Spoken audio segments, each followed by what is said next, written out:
Paul and Matt, can you hear us? Yes, I can. Yeah, Paul's here. Okay. Go ahead, Joel. All right. Well, it's 4:30, so we'll start the meeting. Call the meeting to order. First course of action.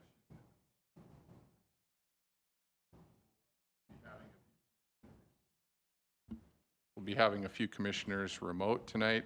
Commissioner Heidi Durand will be participating in this meeting virtually from the address of 3625 22nd Avenue South, Moorhead, Minnesota, 56560, which is located in an open and accessible to the public during the meeting.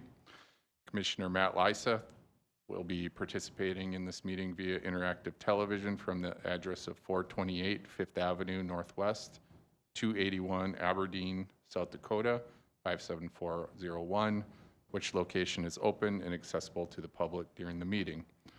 Commissioner Paul Baker will be participating in this meeting via interactive television from the address of 8100 26th Avenue South, Bloomington, Minnesota, 55425, which location is open and accessible to the public during the meeting. First course of action, agenda item number 2 is the election of the vice chair. I think we'll start with that. Oh, sorry. First time chairing the meeting, so got to learn all these things. Thank you, Travis. So there's a note here that I'll mention before the meeting begins. The Moorhead Public Service Commission welcomes and encourages customer input on issues listed on the agenda or of general water electric utility interest, time and commission permitting. Speakers are limited to 3-minute presentations. Customers wishing to address the commission regarding a specific agenda item will be afforded an opportunity during the discussion of that item. Customers wishing to speak on matters not listed on the agenda will be given the opportunity to do so under the heading Customers to be Heard Recognitions. Each person requesting the opportunity to speak is asked to fill out a request to speak form located on the table in the back of the room and present it to the administrative assistant in attendance at the meeting. Any follow-up or feedback will be done by email on anything that cannot be resolved this evening. All right, now I'll move to agenda item number 2, election of officers, and we'll start with the election of the vice chairperson. So I'll throw it to the commission for any nominations.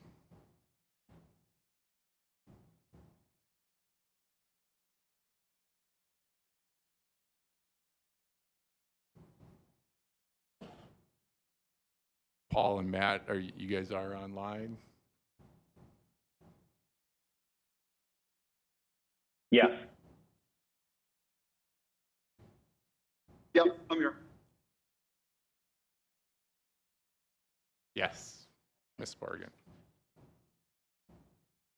Yeah, there, it's working, okay. So I haven't asked Mr. Baker, but he's been on the commission probably longer than others, and maybe he would be interested in taking up the role of vice chair. So I will nominate him unless he wants to object to that nomination. All right, we have a nomination for Mr. Baker for vice chair. Do I have a second? Second. All right, and this is a roll call vote, Travis, is that correct? Correct. All right.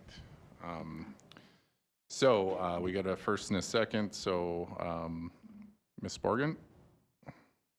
Well, I'm just wondering if there's any discussion from Mr. Baker. Discussion? There's no objection. No discussion. That's fine. We can vote unless there's other discussion or objection. None on my part, though. Thank you. All right. Okay, so we'll roll call vote. Yes. Morgan? Ness? Lyseth? Yes. Baker? Yes. And Paulson is yes. Now we'll move to secretary. Do we have a motion for secretary?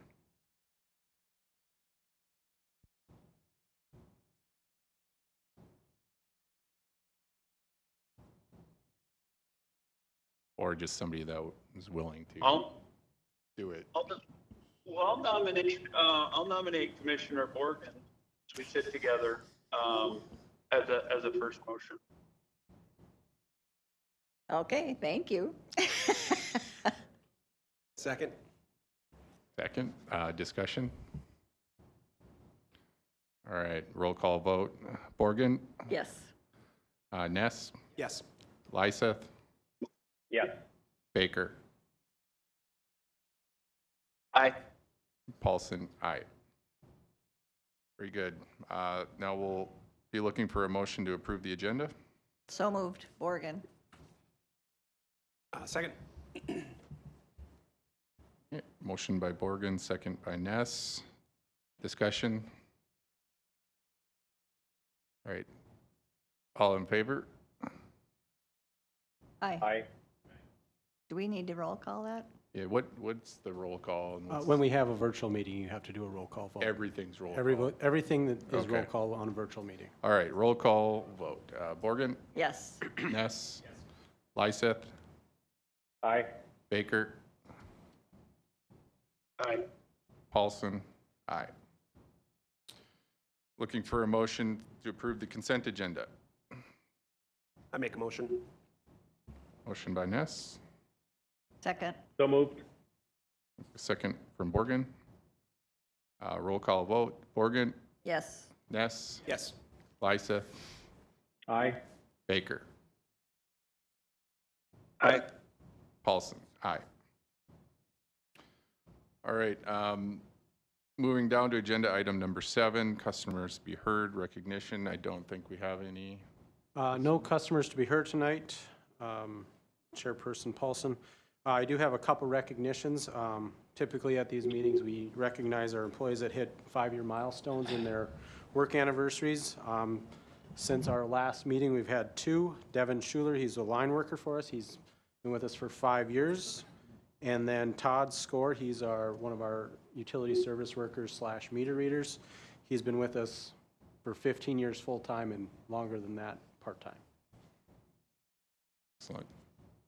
I want to congratulate them on their years of service with MPS. All right, thank you, Mr. Schmidt. Agenda item 8, old business. Any commissioners have any old business? No? Okay.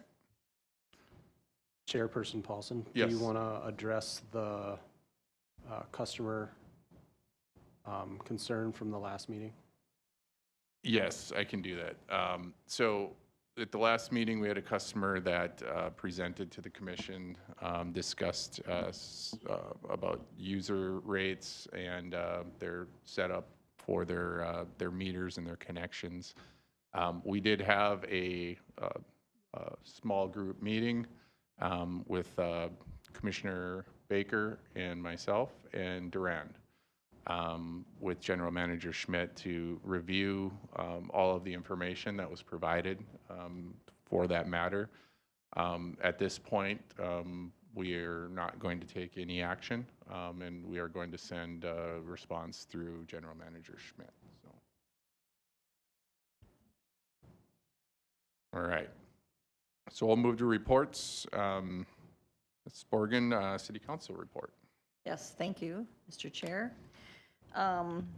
Last week, I attended the Legislative Work Group meeting in St. Paul with Mayor Carlson and City Manager Molly and Government Affairs Director Lisa Bodie. And the purpose of those meetings is really to meet with legislators, tell them our priorities, et cetera. And I think it's worth mentioning in this meeting that our meetings with some legislators brought up the DG Fuels and their excitement for that project. Actually, one of our meetings kind of was hijacked by the legislator, and she wanted to talk about that for more than half of the time that we were allotted to meet with her, which was fine. I mean, it was very nice to see a legislator not from our area who's very excited about this project. So I think it just rings true that that's something that should be top priority for us as Moorhead Public Service to figure out if and how we are going to do that. And if it's not us, then who that can supply them the energy that they're going to need. So that completes my report. Excellent. And I did see there was a very good write-up in the forum, I think yesterday, on SAF, and very informative article talking about kind of the status and where they hope to go, and you know, Delta's commitment to using sustainable fuels, which is really driving what we might see here in Moorhead. So pretty exciting stuff for sure. So. I will say one other thing that I should mention. I wanted to thank Travis for agreeing to come to the Moorhead at the Capitol Day with us in a couple of weeks. I think that's really important to have a representative from this group to be there to see what they're talking about down there so that we can be a cohesive group. So I appreciate you signing up, and I look forward to being there with you. Sounds good. Thank you. Sure. All right, Public Service Commission, any reports? Okay, we'll move to item 9C, General Manager's Report.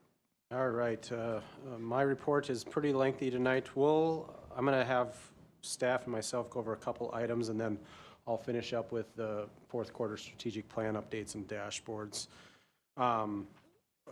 Item 3 within the General Manager's Report, we've got a community solar garden credits. On an annual basis, we provide a credit back to those customers that have solar panels in the community solar garden, which is up by the 2 wind turbines.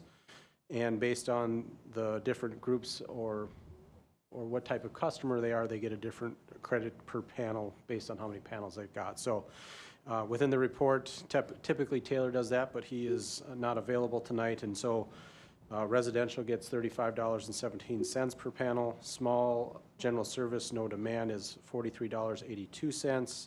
Small general service with demand is $37.25. General service secondary is $35.98, and then general service primary is $30.06. So again, that takes into account our maintenance costs as well too on an annual basis. So if we've got to clean them or we've got repairs that we've got to make to them, I think Taylor noted in there that we've got a couple of warranties that are expiring, so there could be some increased costs going forward as well too on those. So that's the report on the community solar garden credits. I'll have Mark Moylanen come up and give an update on the Eide Bailey, our annual audit that we do with Eide Bailey LLP. All right, thank you, Travis. Commissioners, agenda item in here, or the item within the GM report, is that the annual audit for Moorhead Public Service will be performed for 2024 by Eide Bailey. Work has already begun. They have a secure portal set up where we have been loading our year-end reconciliations and various reports that they've requested. Some key milestones is that they will be doing on-site or formal review of our items the week of March 10th through the 17th. And last few years, they've been doing that remote, and I think they're going to continue that this year. So we load as much as we can into their portal, answer questions by phone. They'll do network calls with us as necessary to go over any questions that they may have. It has worked very well in the last few years. So again, Moorhead Public Service takes pride in providing them information promptly and accurately, and answering any of the questions that they may have, so that we show we know what we're doing and that our information is correct. The formal presentation of the final report will occur the second meeting in May, and Eide Bailey will present the findings of the audit report.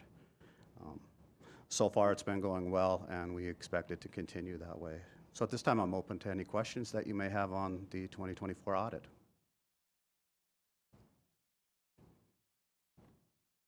Questions, Mark, and I think that's a testament to your hard work and coordinating with Eide Bailey and the wonderful audits we've had in the past. So we're looking forward to this one. All right, well, thank you. If you have no other questions, then I'll let Travis continue on with the rest of his GM report. Sure. We also put our flood outlook update in there as well too. There's probably more coming out, I think later this week if it didn't occur last week already. Just kind of give you an update of where the flood outlook is for this coming spring. 50% is at about 22.4 feet, so that's definitely below the 12th Avenue Bridge I think that's 25 feet where that really gets impacted. So overall, with it being at that percentage, unless we see some major snow coming, I think we should be in good shape for the spring, but we'll see what the next few weeks bring, especially with it warming up here next week as well. Excuse me. Other than that, again, we provide the legislative updates through the MMUA, Minnesota Municipal Utilities Association, and Missouri River Energy Services, if it's in there. So what's going on in the Capitol and in DC and around the states for MRES as well too. Other than that, typically we also have the quarterly updates on the strategic planning, and I'll let you kind of go through the verbiage that's in the general manager report. Again, overall, fourth quarter for 2024, our purchase power sales and energy were down. Again, that basically is based off of the milder fall that we had in early and milder December as well too. Typically we see those increase in December just because of cold, but it was very, very nice in December this year. So again, purchase power costs are down. Our overall costs of the customers are down as well too, but those are usually pretty net neutral. Overall, we've been watching our peaks. We do load shedding as well and try to maintain, we set points on a monthly basis, and then we control based on those set points and make adjustments as needed, trying to save on some purchase power costs, mostly on the demand side of things as well too. We had about 7 outages in the fourth quarter on the electric side. Trying to see what else we got here. Financially, electric and water division overall is pretty close to budget. There's a couple items that we have to deal with at the end of the year with our investments. So there's some paper value there, but we usually run those investments to their full terms before we take them out. So we have to include those with our audited financials. So some years it looks good, some years it doesn't, but it's on paper until those investments are basically terminated. So if you have more questions on that, I'll let Mark speak to it because he's way better at it than I am. Overall, staffing wise, no major changes there. All reporting was completed. We've got some updates on the IT side and some of our dashboards that we provide for the IT side, whether it's fishing or GIS or other things as well too. On the water side, we saw some ups and downs on the hardness in the Red River, and that adjusted some of our costs compared to 2023 for water treatment as well too. And we also put our drought update in there as well too. And we're in a moderate drought right now, even though it's the middle of winter. If we don't see any additional snowfall or spring rains, we could be a pretty dry summer. So we'll see how things go there as well too. Overall, we had about 10 water leaks or service leaks that occurred during the fourth quarter. We've seen a huge increase in that over the last few weeks, especially with the cold going on, and we've actually put out a notice as well too to, if you know your service line freezes, to maybe run about a pencil thin water through one of your faucets just to keep it from freezing. So, and then we got some social media statistics in there as well too. With that, I'll open it up for any questions.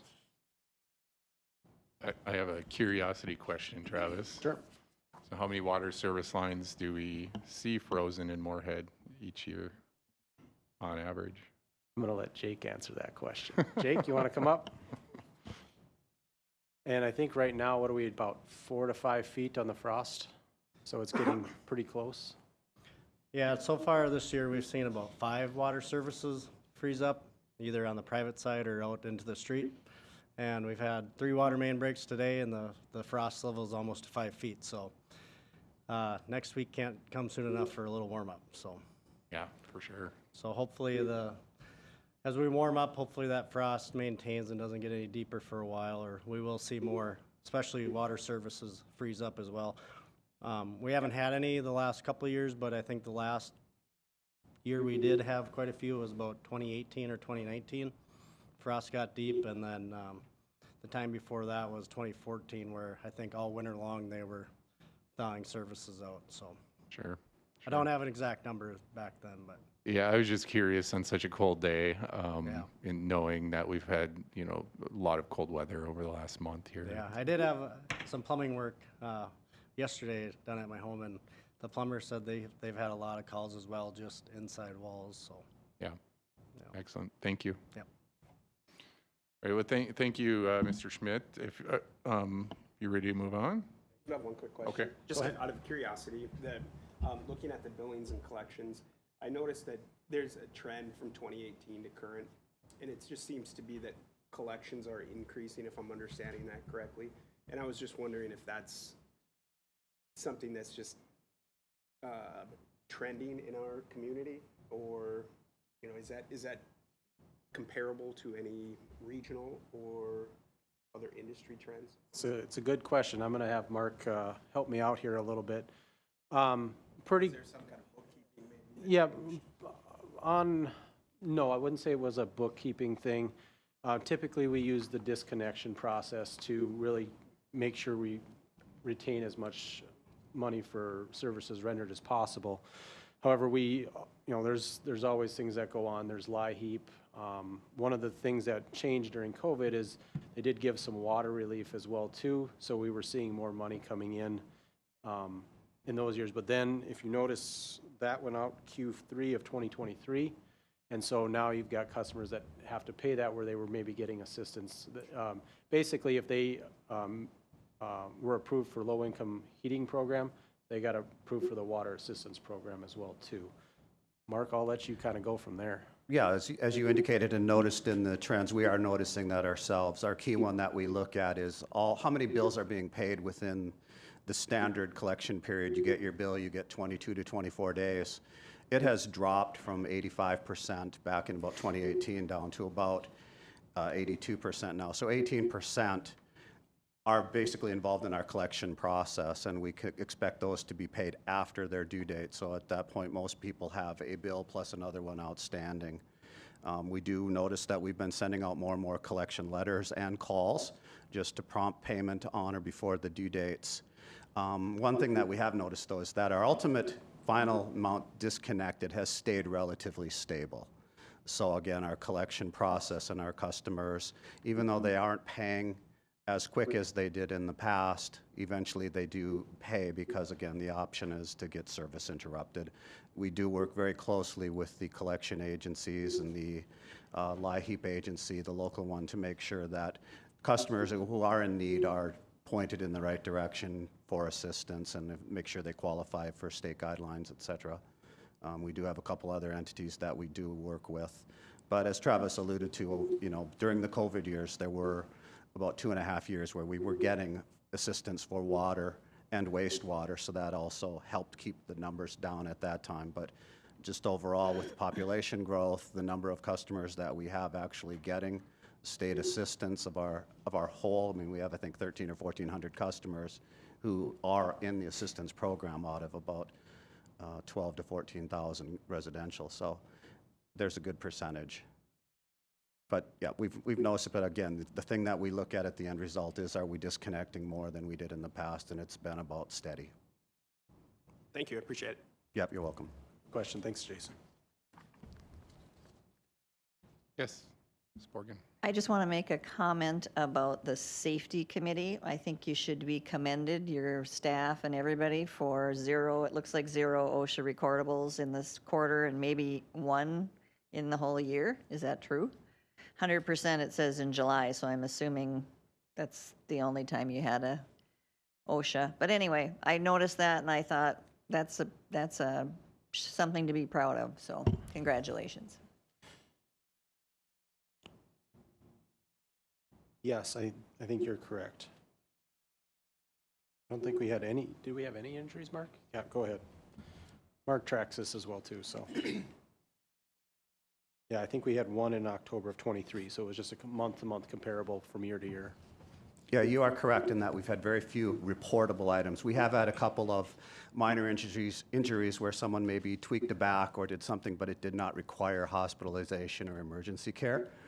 We only had one during the year, I believe, or during the quarter that actually required any medical assistance or time off from work. So it's been very good. I commend the staff that's been working out in the fields and taking safety seriously. I know Eric and MMUA do a great job of training. We have a formal training program where at least once a month they come in and go over items of importance to make sure that our crews are working safely. So Yeah, and most everybody got a hearing test today. that is correct. I'm curious to see what my results are. What?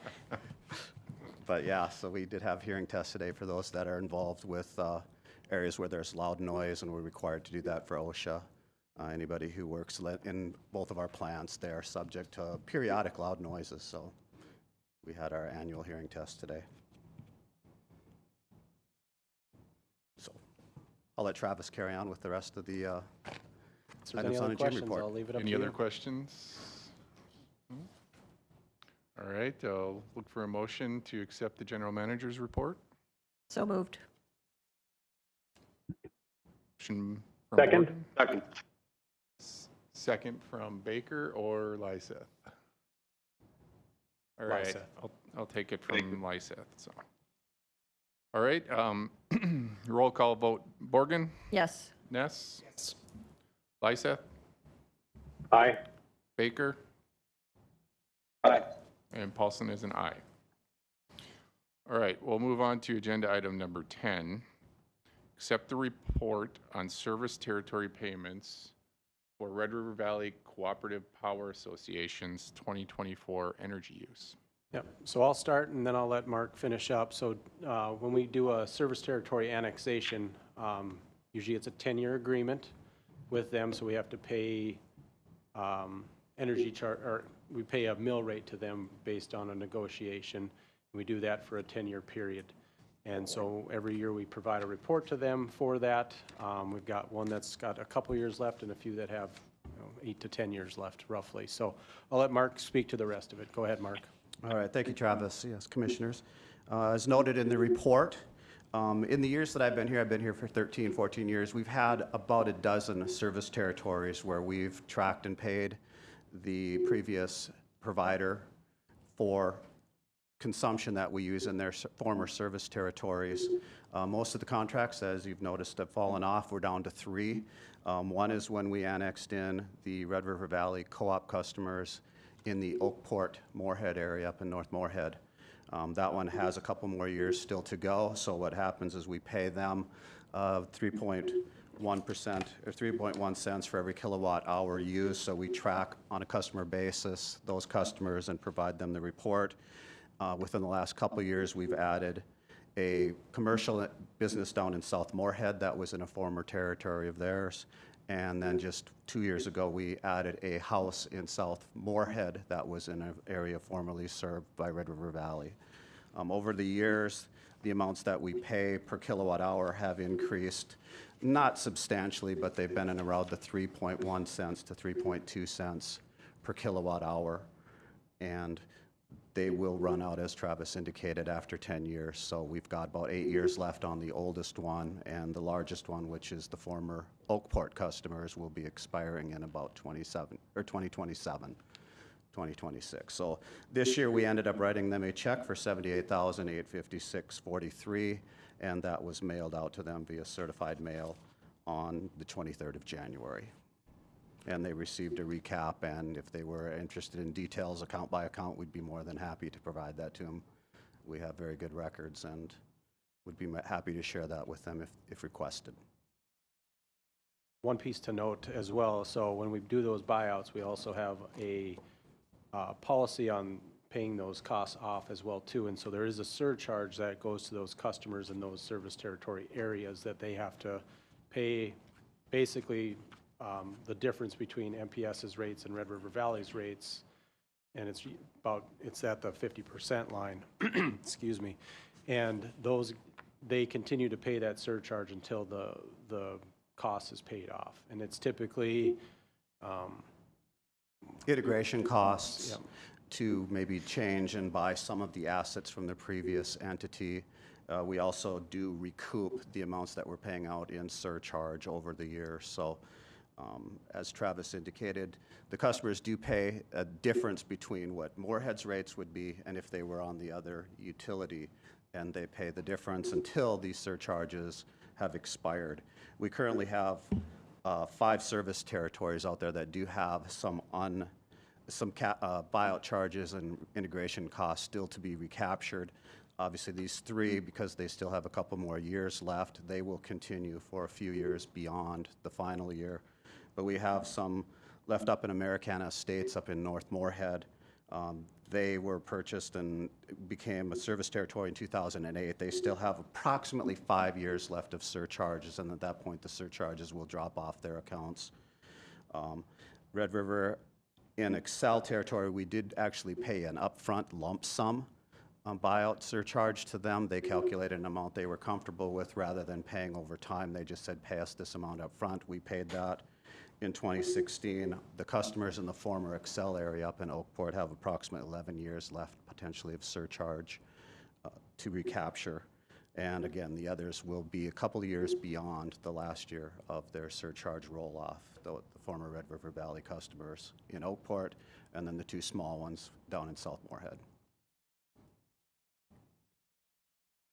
Out of curiosity, what is the number of customers that would be in the Oakport area? If I recall, from when we converted the Oakport area, there were a total of, I think, about 550. And of that, I think about 300, 320 were former Red River Valley, and then the remainder were Excel. So they shared the service territory up there. And again, as indicated, Excel was able to negotiate a lump sum that they would accept, and we paid that, and then we're just amortizing it off and then recapturing it through the surcharge recapture. So that is built into the rates, and again, it's part of our annual rate hearings that we hold in October. They talk about the surcharges as one of the slides and one of the agenda items to show how it's calculated each year. It may change. We did notice that this year the spread between the 2 entities' rates of what they would charge if they were still former Excel or Red River Valley and what Moorhead was actually pretty significant. So the surcharges, unfortunately, are a little bit higher than they have been in prior years. But again, by being within Moorhead Public Services territory, they are paying less for their electric usage than they would if they were still Excel or Red River Valley. One thing to note too is that if our rates were higher than theirs, then they would just pay the regular customer rate. So they wouldn't pay any more than that, so just so you understand that as well too. That is correct. And in the 13, 14 years I've been monitoring this, there's never been where our rate is higher than the other 2. There has always been a surcharge collection.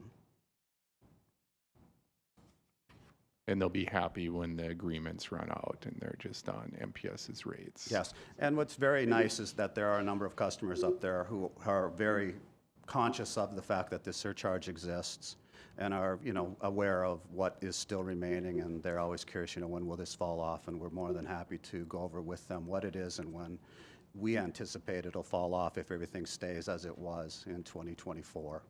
We're looking at 5 years for one, 11 years for another, and then it'll be fully recaptured and it'll drop off their bills.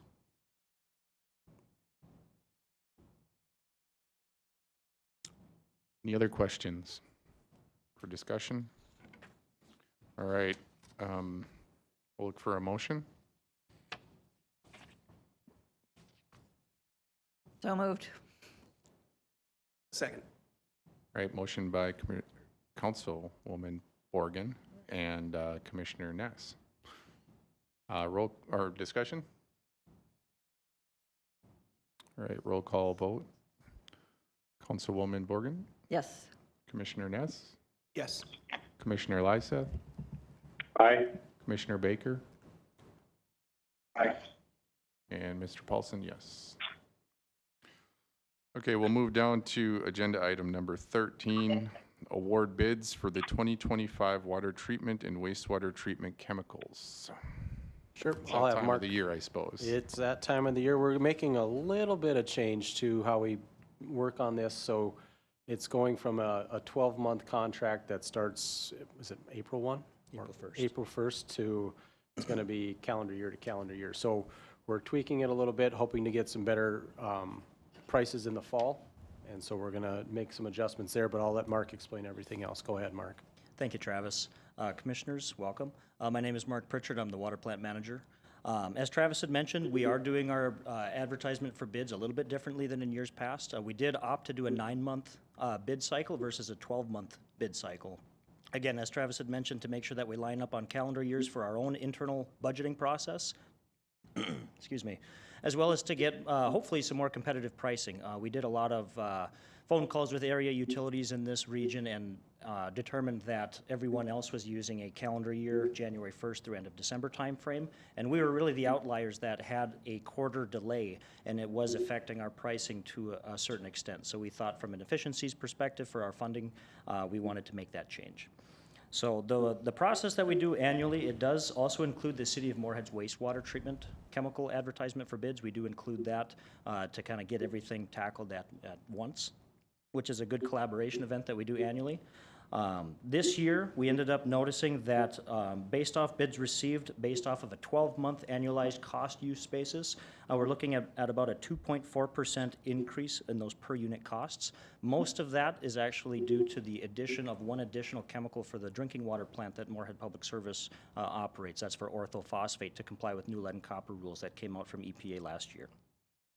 So as part of that bid process, we did notice that 8 out of the 14 total chemicals actually had the same or less amount, or excuse me, the same or lower costs. There we go. And that was kind of surprising based off previous years. We were seeing over the depths of COVID 18% year-over-year cost increases, 28% increases. So this was a really good reprieve from those recent increases. The total for the 9-month period that we're looking at based off of 2024 usage is looking at about $1.324 million. Based off of our annualized 12-month contract cycle, we're looking at about a $1.7 million annual cost, and we do have 1.9 in the budget for 2025. So everything's looking so far so good. If we do have any fluctuations in our usage due to the river bringing us less than stellar water quality, we do have a mechanism to recoup those extra funds expended through adjustments to our following year rate process. So that's been working pretty well for us in the past.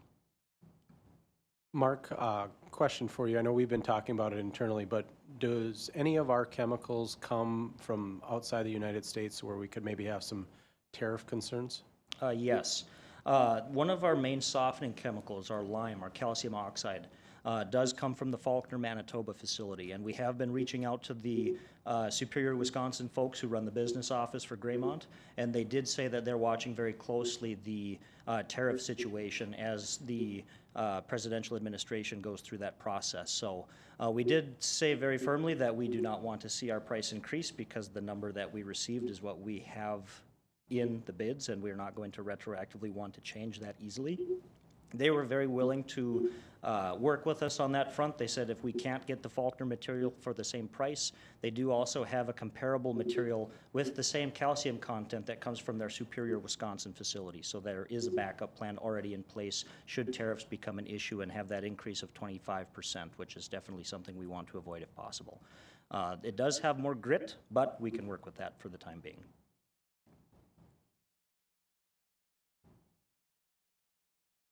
All right, good. Any questions for Mark?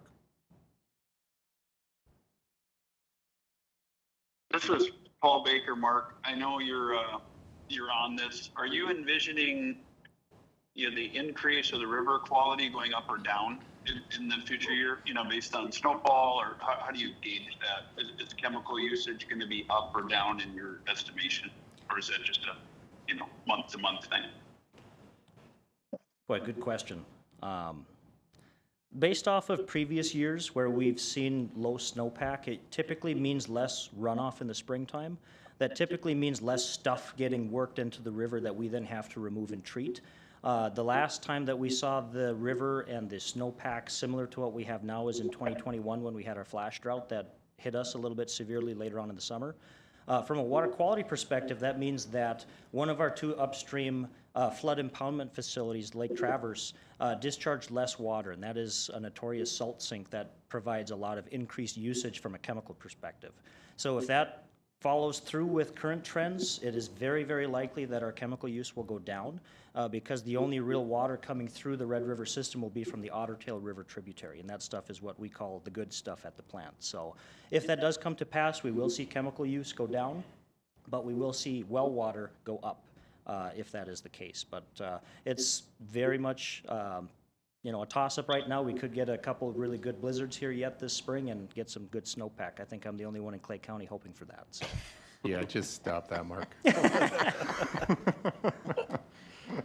No, I'm counting on it. So it could go up. It looks like you budgeted for increase, right? There's budget if things get worse. So I appreciate all your efforts to keep us with the #1 drinking water in the state. Thank you. All right, any additional questions for Mark? All right, we'll look for a motion. Make a motion to accept the bids, Sorry. the request for bids. Okay, Travis, was there a removal from the bid item list, or is it just as is on the agenda? I thought I saw a recommendation to not award. Oh, yeah, not to award bid item 3, so that's part of the recommendations. It is, okay. It is, yep. All right. Okay, do we have a second? I will second. All right, we have a motion from Commissioner Ness and a second from Commissioner Lyseth. Roll call vote. Councilwoman Borgen, Yes. Commissioner Ness, Yes. Commissioner Lyseth, Aye. Commissioner Baker, Aye. and Commissioner Paulson. Aye. All right, agenda item number 14, approve sponsorship request for the National Alliance on Mental Illness, Moorhead, for Mental Health Day in the park. Yeah, we received a request for sponsorship from NAMI, or National Alliance on Mental Illness. It's for $700. They're planning an event, if I remember right, it's 26th of April in Viking Ship Park. This will go towards costs for the event, so they had band, they were going to have a band and some set up there as well too, and we would get some recognition for being the sponsor for that. So on an annual basis, Moorhead Public Service has $50,000 for marketing and sponsorship combined. And if I'm correct, Sue, this is the first sponsorship this year we've received. So we have funds in the budget for it, and it's approvable. I think it's a good one to deal with. There's a lot of mental health issues going on out there in the world, so it'd be good to support that as well too. I did not see on the form what she was asking for. Was there a number and I just missed it? It was, I don't think it was on the form. I think Sue received that with within the Okay, email so what are they communication. asking for? It's 700. $700. Yeah, Oh. it was in the agenda item, so. Okay, thank you. Yep. Seems like a reasonable request to me.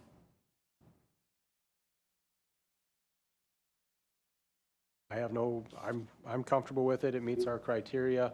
It's, anybody's available to the public to go to the event, so I think it'd be good to be a sponsor of it.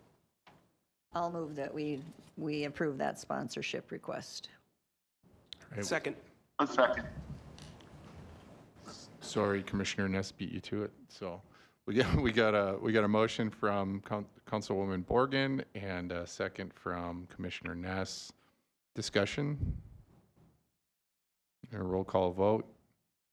Councilwoman Borgen, Yes. Commissioner Ness, Yes. Commissioner Lyseth, Aye. Commissioner Baker, Aye. and Commissioner Paulson. Aye. All right. Well, that leads us to the end of our agenda. So I'll look for a motion to close the meeting. Make a motion to close the meeting. Got a motion from Commissioner Ness. Second. I Are think we you want- I think closing you it wanna- or I are we think you wanna adjourning? adjourn- We're adjourning. Adjourning, sorry. That's okay. Yep. I'll second the motion to adjourn. Excellent. Okay, roll call vote. Councilwoman Borgen, Yes. Commissioner Ness, Yes. Commissioner Lyseth, Aye. Commissioner Baker,